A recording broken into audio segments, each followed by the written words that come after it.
नमस्कार. लग्नानंतर होईलच प्रेम या मालिकेच्या आजच्या भागामध्ये मी तुम्हा सर्वांचे अगदी मनपूर्वक स्वागत करते. आजच्या भागामध्ये आपल्याला पाहायला मिळतं आता मानिनीताईंना आणि घरातील सर्वांनाच जीवा आणि पार्थ ताकाचा ग्लास देत असतात. मानिनीताई म्हणतात नको नको मला ताक नकोय, मी आताच तर ज्यूस प्यायले आहे आणि आता ताक कोण पिणार. तर आता शारदाताई म्हणतात प्यावं लागेल कारण माझ्या जावयांनी बनवलं आहे ना. मानिनीताई म्हणतात बरं, परंतु तर आता पार्थ म्हणू लागतो घे ना, काही नाहीये. खरंच तर जीवा म्हणतो हो ना, काहीच टाकलं नाहीये त्यात. तर मानिनीताई म्हणतात काहीच टाकलं नाहीये म्हणजे. तर पार्थ म्हणतो म्हणजे तुला मसाला वगैरे काही आवडत नाही ना, ते काही टाकलं नाहीये. मानिनीताई म्हणतात बरं मग मला सांगा ही 2 ग्लास आहेत ती कोणाची आहेत. तर पार्थ म्हणतो ती रम्या आणि वसू आत्यांची. तर मानिनीताई म्हणतात नक्की त्या कुठे गेल्यात, कुठेच दिसत नाहीयेत. तर त्यानंतर मानिनीताई म्हणतात तुम्ही पिणार नाहीयेत का. तर जीवा म्हणतो हे काय, माझ्याकडे आहेत ना 2 ग्लास. तर मानिनीताई म्हणतात मग तुमच्या बायकांचं काय, त्यांना नको आहे का.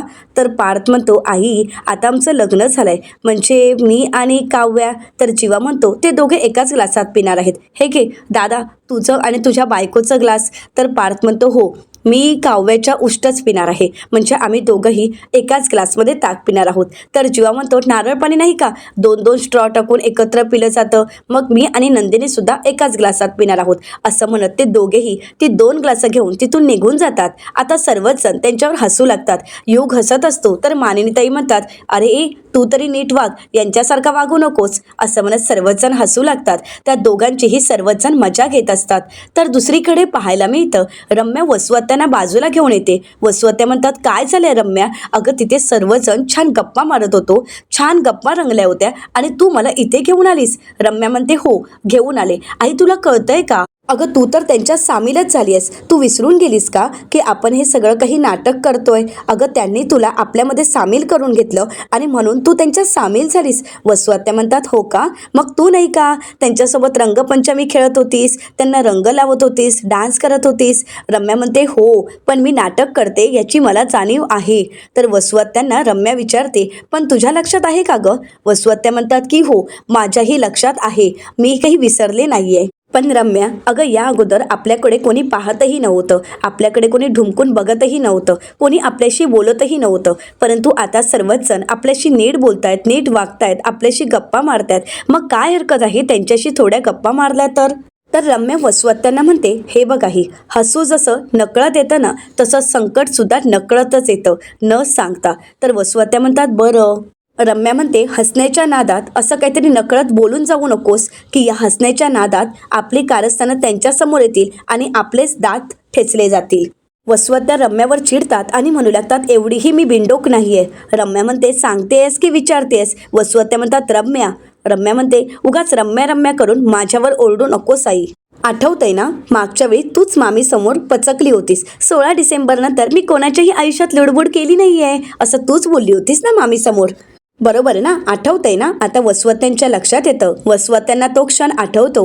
वसू आत्या मानिनीताईंना म्हणालेल्या असतात 16 डिसेंबर नंतर मी कोणाच्याही आयुष्यात ढवळाढवळ केलेलीच नाहीये आणि त्याचवेळी मानिनीताईंना वसू आत्यांवर शंका आलेली असते आणि त्यावेळी मानिनीताई वसू आत्यांना विचारतात 16 डिसेंबर नंतर म्हणजे. तर त्यावेळी वसू आत्या म्हणतात अगं ते असं म्हणत आता त्या रम्याला म्हणतात अगं रम्या ते चुकून बोलून गेले होते मी आणि हो त्यावेळी काही मी भांग वगैरे प्यायले नव्हते, कळलं ना. रम्या म्हणते हे बघ आई तुझा काहीही भरोसा नाही, कुठे काय बोलशील याचा नेमही नाही, त्यामुळे मी तुझ्यावर विश्वास ठेवू शकत नाही. 1 मिनिट आई, काल तुझ्याच हातून रात्री ग्लास फुटला ना. वसू आत्या म्हणतात हो मग. रम्या म्हणते अगं मग तूच म्हणालीस ना की ते अशुभ असतं म्हणून. रम्या म्हणते म्हणजे बाप रे आई, अगं तुला सावध राहावं लागेल, म्हणजे या माणसांचा काही भरोसा नाही. समजा आपण जसे त्यांच्यासोबत हसून खेळून वागतोय तसं ते सुद्धा नाटक करत असतील तर, म्हणजे ते सुद्धा आपल्यासोबत हसून खेळून राहण्याचं नाटक करत असतील तर मग आपला डाव आपल्यावरच उलटायला वेळ लागणार नाही. त्यांचा नक्कीच काहीतरी प्लॅन असेल. नाही आपल्या तोंडून आपलीच पापं बाहेर पडायला नको, तू अलर्ट राहा आई. तुला कोणी काही विचारलं तरी तू काहीही सांगायचं नाही आणि जरी तुला कोणी काही प्यायला दिलं ना तरी अजिबात पिऊ नकोस. असं म्हणत रम्या आता वसू आत्यांना सावध करत असते. वसवत्त्या म्हणतात, नाही ग रम्या, अगं तू उगाचच विचार करतेस, असं कोणी का करेल? आणि आपण मोहितेंच्या घरी आलो आहोत आणि तसंही मी धनंजयची माफी मागितली आहे. मग आपल्याला अडकवण्यासाठी किंवा आपल्याकडून सत्य वधवून घेण्यासाठी असं कोणी का करेल आणि कशासाठी? तर रम्या म्हणू लागते, हे बघ काही, मोहित्यांना कमी लेखू नकोस तू. आणि मोहितेंच्या लेखी म्हणजेच वाघिणी आहेत आणि या वाघिणीच्या नादी लागण्यात काहीच अर्थ नाहीये. त्यामुळे एक गोष्ट लक्षात ठेव, त्यामुळे त्यांच्या जाळ्यात तू अडकू नकोस. ती काव्या शेर आहे ना, तर नंदिनी सव्वा शेर आहे. आता रम्या सुद्धा घाबरून गेलेली असते. तर दुसरीकडे पाहायला मिळतं, नंदिनी रूम मध्ये असते. त्याच वेळी जीवा ताकाचा ग्लास घेऊन येतो आणि नंदिनीला आवाज देत म्हणतो, चकाचक बाई. तर नंदिनी विचारते, कुठे होता तुम्ही? तर जीवा म्हणू लागतो, तुम्ही आमची खिल्ली उडवलीत, पण आम्हाला आमच्या बायकोंची काळजी आहेच आणि म्हणूनच आम्ही तुमच्यासाठी आणि म्हणजे सगळ्यांसाठीच ताक बनवला आहे. घे ना, ताक पिऊन घे. तर त्यावेळी नंदिनी जीवाला म्हणते, जीवा, मी तुमची मस्करी केली, तुम्हाला त्रास दिला, तुम्हाला चिडवलं, याचा राग तर नाही ना आला? तर जीवा मनाशीच म्हणतो, चिडलो नाही आणि मला राग नाही आला. देशमुख बॉईज काय करू शकतात हे आता तुला कळेलच, असं म्हणत जीवा मनाशीच बोलत असतो. तर नंदिनी जीवाला विचारते, काय काय झालंय, काय बोलताय? पसारेवाला, काय विचारते मी? तर जीवा आता नंदिनीशी गोड बोलण्याचं नाटक करतो आणि म्हणू लागतो, वेडी आहेस का तू? अगं सगळं काही मी सुद्धा मस्करीतच घेतलं आहे आणि म्हणूनच मी तुझ्यासाठी ताक बनवलं आहे. तुला सांगतो, ताक म्हणजे माझ्या हाताची खासियत आहे आणि तेही एकदम स्पेशल. घे ना पिहून, असं म्हणत तो आता नंदिनीच्या हातामध्ये ताकाचा ग्लास देतो आणि म्हणू लागतो, पुरुडा पिऊन घ्या हा. आता नंदिनी ज्यावेळी ताक प्यायला घेते त्यावेळी तिच्या लक्षात येतं आणि म्हणूनच नंदिनी जीवाला म्हणते, मला खरं खरं सांगा, यात भांग आहे ना? तर जीवा आता काय बोलावं त्याला काहीच कळत नाही. तो नंदिनी समोर शांतच उभा असतो. तर दुसरीकडे पाहायला मिळतं, काव्या बेडरूम मध्ये असते आणि त्याच वेळी पार्थ त्या ठिकाणी येतो. काव्यासाठी ताकाचा ग्लास घेऊन आलेला असतो. आता पार्थला कसा आवाज द्यावा, काय बोलावं काहीच कळत नसतं आणि त्याच वेळी काव्या मागे वळते, ती दचकते आणि म्हणू लागते, काय हो देशमुख, मी तुम्हाला बोका म्हणते म्हणजे असं शांतपणे मागे मागे येणं असं ठरवलंय का तुम्ही? आणि परत जर असं केलं ना, चोरासारखं माझ्या मागे मागे आलात ना, तर मी, असं म्हणत काव्या शांतच होते. कारण पार्थ काव्यावर हसत असतो. तर काव्या म्हणते, हसायला येते ना तुम्हाला, पण मी घाबरले याचं तुम्हाला काहीच वाटत नाहीये का? तर पार्थ काव्याला लाडतच म्हणतो, माझी मनी माऊ घाबरली? सॉरी, पण हे बघ, माझ्या मनी माऊसाठी स्पेशल असं ताक बनवून आणलं आहे, घ्या ना तुम्ही. असं म्हणत पार्थ आता काव्याच्या हातामध्ये ताकाचा ग्लास देतो. तर आता काव्या म्हणते, पण नाही, अगोदर तुम्ही घ्या, कारण तुम्ही माझ्यासाठी ताक बनवलंय ना, मग तुम्ही सुद्धा पिऊन घ्या. आता पार्थचं चांगलं ततपप होतं. पार्थ म्हणू लागतो, नाही, प्रेमाने मी तुमच्यासाठी बनवून आणलंय ना, मग अगोदर तुम्ही पिऊन घ्या. काव्या म्हणते, काय हे देशमुख, प्या हो, थोडं तरी पिऊन घ्या. हे बघा, या मांजरीचं या बोक्याला ऐकावंच लागेल. तर पार्थ म्हणतो, ऐकणार ना, या मांजरीचं हा बोका आयुष्यभर ऐकणार, परंतु हे ताक मी तुमच्यासाठी घेऊन आलो आहे आणि मी आधीच पिऊन आलो आहे, त्यामुळे हे ताक तुम्हीच प्या ना. असं म्हणत पार्थ आता ताक पिण्यापासून आपल्याला स्वतःला वाचवण्याचा प्रयत्न करत असतो. पार्थ म्हणतो, तुम्ही आत होता ना, आम्ही सर्वजण बाहेर होतो, त्याच वेळी मी ताक प्यायलो. तर आता काव्या पार्थला म्हणते, म्हणजे तुम्ही परस्पर मला सोडून ताक पिऊन मोकळेही झालात? आपला तर पहिला होळीचा सण आहे ना, मग तुम्हाला वाटलं नाही का आपण एकत्र मिळून आपण एकत्रच ताक प्यावं? जा देशमुख, आता तर मला तुमच्याशी बोलायचंच नाही आणि हे ताकही नको. असं म्हणत काव्या पार्थवर थोडी रुसलेली असते. आता रुसलेल्या काव्याचा राग कसा घालवायचा हे पार्थला चांगलंच माहीत असतं. पार्थ काव्याला म्हणतो, काव्या, अहो प्लीज अशा रुसू नका ना, ऐका ना, काय झालं, आम्ही ज्यावेळी बाहेर सर्वजण होतो त्यावेळी माझ्या सासूबाई म्हणजे तुमच्या आई काय म्हणाल्यात माहीत आहे का? होळी म्हणजे माझ्या मुलींच्या लग्नानंतरचा पहिला सण आणि जावयांसाठी मी खास ताक बनवलं आहे आणि मी स्वतःच्या हातानेच माझ्या जावयांना ताक प्यायला देणार आहे. आता मग मला सांगा, आईने एवढा आग्रह केलं तर मग त्यांना असं नाराज करणं योग्य वाटतं का? आणि तसंही सासू सासऱ्यांना टाळता येत नाही आणि म्हणूनच मी ताक प्यायलो. तर आता काव्या पार्थला विचारते, आई असं म्हणाली? तर पार्थ म्हणतो, हो. आता काव्या खुश होते आणि पार्थला मिठी मारायला जाणार. तर पार्थ म्हणतो, घ्या ना, ताक पिऊन घ्या, खरंच खूप छान मस्त बर्फ टाकून आणि त्यात छोटी छोटी अशी कोथिंबीर टाकून आम्ही ताक बनवलं आहे, त्यात भांग नाही आहे. तर आता काव्या पार्थला म्हणते, मी कुठे म्हणाले की यामध्ये भांग आहे? आता मात्र पार्थ शांतच होतो. तर दुसरीकडे जीवा नाटक करत म्हणतो, काय भांग? तर आता नंदिनी जीवाच्या हातामध्ये ग्लास देते आणि म्हणू लागते की हो भांग, हे घ्या ग्लास. आता जीवा नाटक करत म्हणतो, हे सगळं बोलत असताना तुझी जीभ सडली कशी नाही? अगं मी यात भांग टाकेन असं वाटलंच कसं तुला?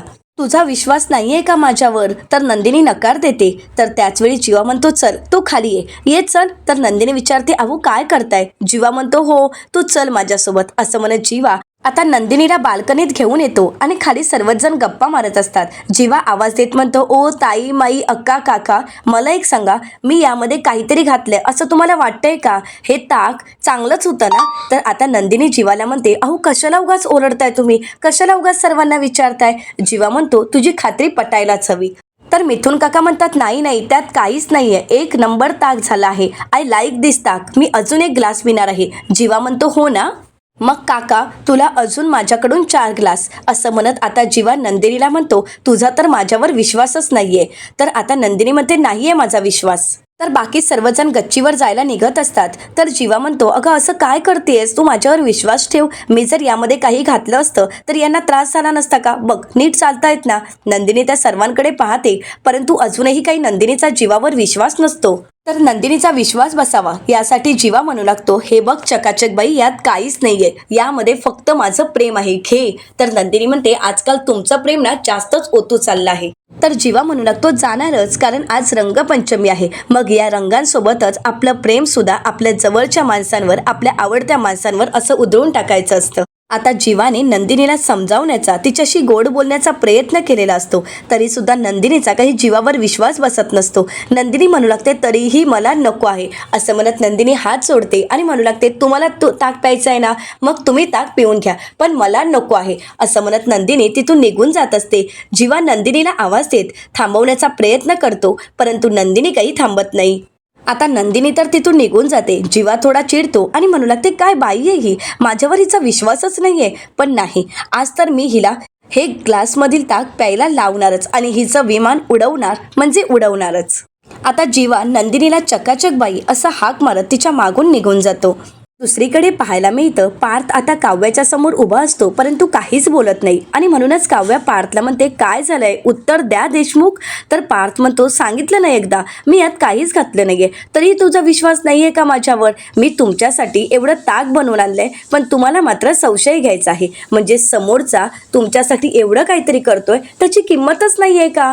तर काव्य म्हणते, पण देशमुख, चिडायला काय झालं?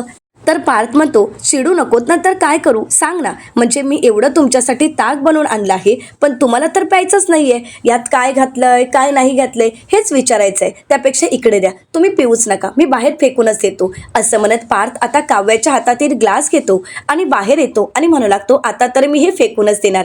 काव्य म्हणते, देशमुख थांबा ना, अहो का चिडताय एवढं? तर पार्थ म्हणतो, तुमच्यासाठी एवढं प्रेमाने बनवून आणलं होतं, त्यात छान असा बर्फ टाकला, कोथिंबीर टाकली आणि मस्त ताक बनवलं होतं, परंतु नाही, तुम्हाला तरी असं वाटते की मी वेगळंच काहीतरी टाकलं आहे, विश्वासच ठेवायचा नाही ना, मग त्यापेक्षा मी ताक ओतूनच टाकतो. पार्थला काव्य शांत करत म्हणते, किती बोलाल, जरा शांत व्हा ना. अहो मी फक्त तुम्हाला विचारलं, तुम्हाला एवढी चिडायची काय गरज होती? पार्थ म्हणतो, माझीच चूक झाली, त्यात वेलची पूड टाकायला हवी होती, म्हणजे तुम्ही घटाघटा प्यायला असता. तर काव्य म्हणते, काय बोलताय देशमुख, अहो ताकामध्ये कोणी वेलची पूड टाकतं का? पार्थ म्हणतो, नाही ना, समजतंय ना, मग का उगाच विचारताय अजून काय टाकलंय म्हणून, तुमचा विश्वासच नाहीये. असं म्हणत पार्थ पुन्हा पुन्हा काव्याला विश्वास बसावा यासाठी बोलून दाखवत असतो. काव्या म्हणते, झालं बरं, माझा विश्वास आहे, आता मी पिऊ का? तर पार्थ म्हणतो, प्या, बघा तुम्हाला प्यावंसं वाटत असेल तर. आता काव्या पार्थवर विश्वास ठेवते आणि ते ताक प्यायला घेते. पार्थ म्हणतो, छान आहे ना, त्यात छोटी छोटी कोथिंबीर लागत असेल ना? तर काव्या म्हणते, हो. तर पार्थ म्हणतो, बघा किती छान झालंय. आता पार्थ अगदी प्रेमानेच काव्यासाठी ताक घेऊन आलेला असतो आणि म्हणून काव्या शेवटी पार्थवर विश्वास ठेवते आणि ग्लास संपूर्ण संपवते. आता काव्याने सगळं ताक संपवलेलं असतं. पार्थ तर खुश होतो आणि म्हणू लागतो, आवडलं ना? तर काव्या पार्थचे गाल ओढताच म्हणते, हो खूप छान, अगदी तुमच्यासारखं. तर इकडे नंदिनी जीवाला म्हणत असते की मला ताक नको आहे. तर जीवा नंदिनीच्या मागे मागे फिरत असतो. नंदिनी काही झालं तरी ताक प्यायला काही तयार नसते आणि त्याच ठिकाणी पार्थ आणि काव्या उभे असतात. आता जीवा आणि नंदिनी तिथून निघून जातात. आता काव्याला मात्र हळूहळू भांग चढू लागते. तर आता काव्या पार्थला म्हणते, देशमुख काय झालंय? तर पार्थ म्हणतो, काय झालं? तर आता काव्य म्हणते, देशमुख, नंदिनीताई आणि अशी पळत पळत का गेली आणि नंदिनीताईच्या मागे जीवा का पळत होता? तर आता पार्थ म्हणू लागतो, नंदिनीताई आणि इकडे पळत गेली. तर काव्य म्हणते, हो का पळत गेली असेल आणि जीवा का तिच्या मागून जात असेल? तर पार्थ म्हणतो, लपाछपी खेळतायत ते.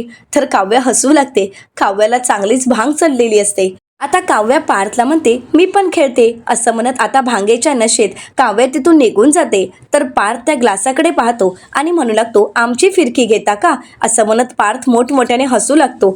पार्थने तर आपलं काम केलेलं असतं. तर दुसरीकडे जीवा नंदिनीच्या मागून ताकाचा ग्लास घेऊन फिरत असतो, परंतु नंदिनी काही ताक प्यायला तयार नसते आणि म्हणूनच जीवा नंदिनीला म्हणतो अगं काय झालंय तुला, किती भाव खाशील, किती तुझ्या मागे मागे फिरायचं, एक ग्लास ताक फक्त आहे आणि तरी सुद्धा तुला एवढा भाव खायचा आहे. आता काल तू माझ्यासाठी काढा घेऊन आलीस त्यावेळी मी नखरे केलेत का, पिला ना तो काढा. तर नंदिनी म्हणते पिणारच, त्यामुळेच तर तुम्हाला बरं वाटलंय ना. तर जीवा म्हणतो हा मग मग आता मला बरं वाटावं, छान वाटावं यासाठी तू एक ग्लास ताकही पिऊ शकत नाहीस. पण सोड ना, तुला जर ताक प्यायचंच नसेल तर मी आता काय बोलणार आहे, नक्की नाही प्यायचं आहे का असं म्हणत जीवा थोडा चिडलेला असतो. तर नंदिनी म्हणू लागते असं नाही, थोडं प्रेमाने बोला ना, मी नक्कीच ताक पिईन. आता जीवा गोड बोलत प्रेमाचं नाटक करत नंदिनीला म्हणतो अगं माझी बाय ती कधीपासून म्हणतोय ताक पी, परंतु नाही, फक्त ताणायचंच आहे, ऐकून घ्यायचंच नाही. असं वाटते की मीच काहीतरी मिसळलं आहे आणि ताक प्यायला काही तयार नाहीस, परंतु आता तरी माझ्यावर विश्वास ठेवशील ना आणि हे ताक पिशील की नाही असं म्हणत आता जीवा नंदिनीच्या हातात ग्लास देतो. त्यावेळी नंदिनी म्हणू लागते काय आहे ना, मला तर भीतीच वाटते. त्या दिवशी तुम्हीच बघितलं ना की मी पाणी म्हणून दारू प्यायले होते आणि त्यानंतर काय गोंधळ झाला हे मला अजूनही आठवते, त्यामुळे मला भीतीच वाटते.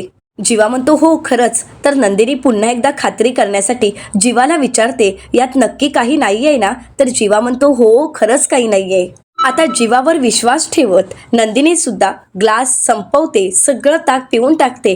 जीवा खुश होतो आणि नाचू लागतो. आता नंदिनीचा ग्लासभर ताक पिऊन झाल्यानंतर जीवा विचारतो काय मग कसं वाटलं ताक. तर आता नंदिनी म्हणू लागते मस्त, आय लाईक दिस असं म्हणत आता नंदिनी सुद्धा भांगेच्या नशेत असते. हळूहळू तिला सुद्धा भांग चढू लागते आणि जीवा तिच्या मागून जात असतो.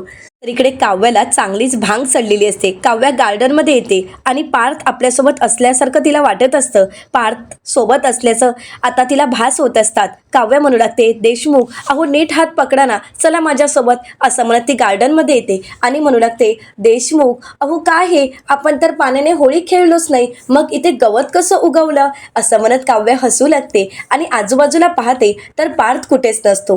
काव्या म्हणते बोकुडी कुठे गेलात तुम्ही, देशमुख अहो कुठे लपून बसलाय तुम्ही, थांबा मी तुम्हाला शोधते हा असं म्हणत काव्य हसतच भांगेच्या नशेत पार्थला इकडे तिकडे शोधत असते. तर इकडे पाहायला मिळतं वसुआत्या आणि रम्या गप्पा मारतच पुन्हा एकदा तिथे आलेले असतात. रम्या सर्व फोटो दाखवत असते आणि म्हणू लागते आई बघ ना किती छान फोटो आलेत, पण कोणाचे चेहरेच ओळखता येत नाहीयेत. आता गार्डनमध्ये पाहतात तर त्यांना तिथे कोणीच दिसत नाही. वसुआत्या म्हणतात की इथे कोणीच नाहीयेत, कुठे गेलेत सगळे. रम्या म्हणू लागते इथे कोणी नाहीयेत म्हणजे आत गेले असतील. रम्या म्हणते चल. वसुआत्या म्हणतात झालं ना तुझ्या मनासारखं. रम्या म्हणते काय. वसुआत्या म्हणतात कोणीही मला हाक मारली नाही, सगळे निघून गेले आहेत आत. रम्या म्हणू लागते हे बघ आई उगाचच ड्रामा करू नकोस, चल आत. वसुआत्या म्हणतात मी नाही येणार. रम्या म्हणते आई अगं चल ना. वसुआत्या म्हणतात नाही ना, मी एकदा म्हणाले ना नाही येणार, मग मी येणार नाही. अगं एवढी छान हवा सुटली आहे आणि माझ्या घशाला कोरड पडली आहे, त्यामुळे मी येणार नाही. आता रम्याने कितीही समजावून वसुआत्या काही जायला तयार नसतात. रम्या म्हणते बरं ठीक आहे, तुला हवं ते कर, मी जाते असं म्हणत रम्या तिथून निघून जाते. वसुआत्या म्हणतात माझ्या घशाला तर कोरड पडली आहे, काय आहे इथे असं म्हणत वसुआत्या समोर असणारी ग्लासं पाहतात. तर दुसरीकडे जीवा मात्र नंदिनीची मजा घेत असतो. आता नंदिनी गाडीवर बसलेली असते आणि उलट्या बाजूने बसून ती गाडी चालवण्याची नाटक करू लागते. नंदिनीला वाटत असतं की खरंच आपण गाडी चालवतोय. नंदिनी जीवाला म्हणते तुम्ही घट्ट धरून बसा हा. तर जीवा म्हणतो हो हो मी तर तुला अगदी घट्ट धरून बसलो आहे, तू चालव, तुला हव्या त्या स्पीडमध्ये गाडी चालव, हाय काय आणि नाही काय असं म्हणत जीवा खुर्चीवर बसूनच नंदिनीची मजा घेत असतो. आता नंदिनी जीवाला विचारते अजून स्पीड वाढवू का. जीवा म्हणतो हो वाढव ना, चालेल काहीच हरकत नाही. नंदिनी म्हणते चालेल काय, धावेल धावेल. तर जीवा म्हणतो नको नको मी पडेन. तर नंदिनी म्हणते हो ना, सॉरी सॉरी हा असं म्हणत आता नंदिनी गाडी चालवत असते. तर आता नंदिनी जीवाला म्हणते पण किती छान वाटतंय ना, किती गार वारा सुटला आहे आणि आज तर रस्त्यावर ट्रॅफिकही नाही आहे. तर जीवा नंदिनीची मजा घेत म्हणतो अगं आज ट्रॅफिक कसं असेल, कारण आज आपण रस्त्यावर नाही आहोत, रनवेवर आहोत, रनवेवर. नंदिनी जीवाला म्हणते रनवेवर अहो आणि तुम्ही इथे काय करताय, पडाल ना खाली, तुम्ही बसा अगोदर असं म्हणत नंदिनी जीवाला गाडीवर बसायला सांगत असते. जीवा म्हणतो नाही नाही मी पडणार नाही, काळजी करू नको, आपण रनवेवर आहोत ना. तर नंदिनी म्हणते अगं बाई, रनवेवर म्हणजे आपण पडणार नाही तर. नंदिनी जीवाला म्हणते 1 मिनिट, पण माझी स्कूटी रनवेवर कधी आली? जीवा म्हणतो स्कूटी नाही अगं, चकाचक बाई, आपण विमानात आहोत, विमानात.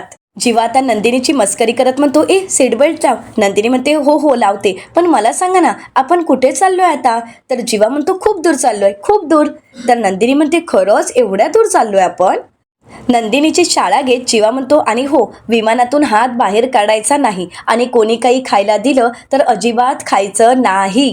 तर नंदिनी जीवाला म्हणते नाही, अजिबात खाणार नाही असं म्हणत आता नंदिनी जीवाला विचारते पण तुम्ही काय खाणार? जीवा म्हणतो मी. आता नंदिनी जीवाच्या कानाखाली मारते, त्याला भानावर आणते. जीवा म्हणतो नंदिनी म्हणते काय झालं, आता काय झालं, आलात ना भानावर?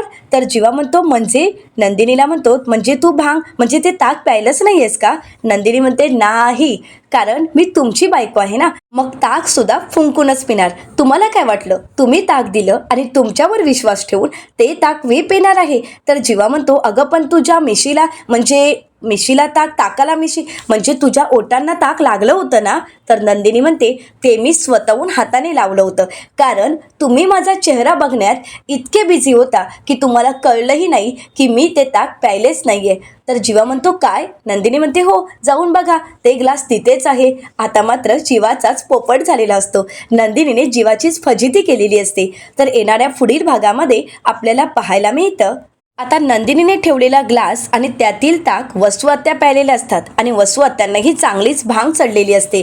आता वसू आत्या आणि काव्या दोघेही भांगेच्या नशेत असतात. आता काव्या वसू आत्यांना म्हणू लागते काळी मांजर. तर वसू आत्या म्हणतात की हो, काळी मांजर. आता काव्या वसू आत्यांना विचारते तुमच्या घरी सुद्धा आहे का काळी मांजर? वसू आत्या म्हणतात की हो, कलेक्टर होणार आहे ती, कलेक्टर.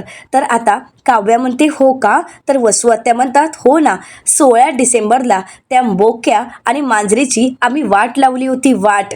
असं म्हणत आता वसू आत्यांनी सगळं सत्य काव्याच्या समोर सांगितलेलं असतं. आता वसू आत्यांचं हे सत्य काव्याला कळेल का आणि हे सत्य घरच्या सगळ्यांसमोर येईल का, हे पाहणं अतिशय रंजक ठरणार आहे. मित्रांनो, अशाच मालिकांचे नवनवीन अपडेट पाहण्यासाठी चॅनलला नक्कीच सबस्क्राईब करा. आजचा व्हिडिओ तुम्हाला कसा वाटला हे कमेंट करून नक्कीच कळवा. आजचा व्हिडिओ जर तुम्हाला आवडला असेल तर व्हिडिओला लाईक करायलाही विसरू नका. व्हिडिओ पाहिल्याबद्दल तुम्हा सर्वांचे अगदी मनपूर्वक धन्यवाद.